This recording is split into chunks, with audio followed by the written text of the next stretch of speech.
Hi friends, नमस्कार। मैं हूँ राजीव और आप देख रहे हैं अमानत नॉलेज।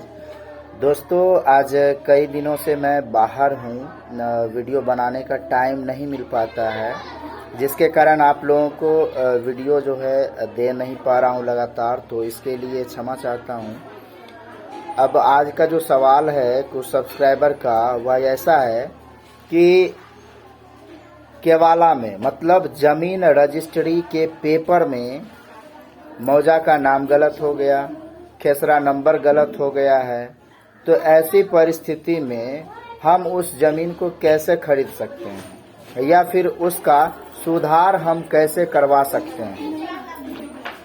तो दोस्तों, इसके लिए जो है अभी वर्तमान में ये सिचुएशन है कि कोई भी ज़मीन हो, किसी भी केवाला में कोई प्रॉब्लम यदि हो जाता है, ठीक है, तो उसके लिए जो प्रक्रिया है कि पुनः रजिस्ट्री की प्रक्रिया में ही जाना पड़ेगा।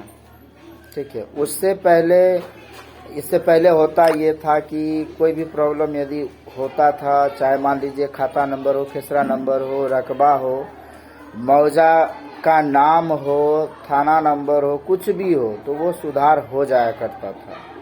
लेकिन वर्तमान परिस्थिति में ये सिचुएशन है कि दोबारा ज़मीन रजिस्ट्री की प्रक्रिया में ही जाना पड़ेगा, क्योंकि मैंने खुद से रजिस्ट्री ऑफिस में जाकर पता किया, समझा, तो उनका यही वार्तालाप हुआ मुझसे कि कोई भी ज़मीन के कागजात में मतलब ज़मीन रजिस्ट्री के पेपर में यदि कोई त्रुटि होती है तो फिर उसके सुधार के लिए पुनः रजिस्ट्री की प्रक्रिया में ही जाना पड़ेगा, उसका और कोई दूसरा उपाय नहीं है। तो मैं बहुत बार आप लोगों से बोल चुका हूं, इस बात को समझने का प्रयास कीजिए कि कभी भी ज़मीन रजिस्ट्री कराते हैं तो जो भी डिटेल्स है, जो भी विवरण है उसमें, वो सारे सभी सही लिखने चाहिए।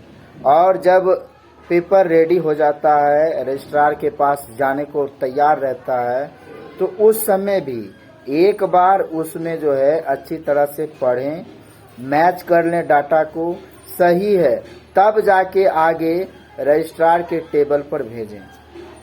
अन्यथा कोई त्रुटि होती है तो फिर आपको दोबारा जो है रजिस्ट्री की प्रक्रिया में जाना पड़ता है, दोबारा आपको रजिस्ट्री चार्ज देना पड़ता है। तो इन सारे प्रॉब्लम से आप बचें, बस यही कहना चाहूँगा आज के लिए। दोस्तों, मिलते हैं नेक्स्ट वीडियो के साथ, तब तक के लिए अलविदा। थैंक्स।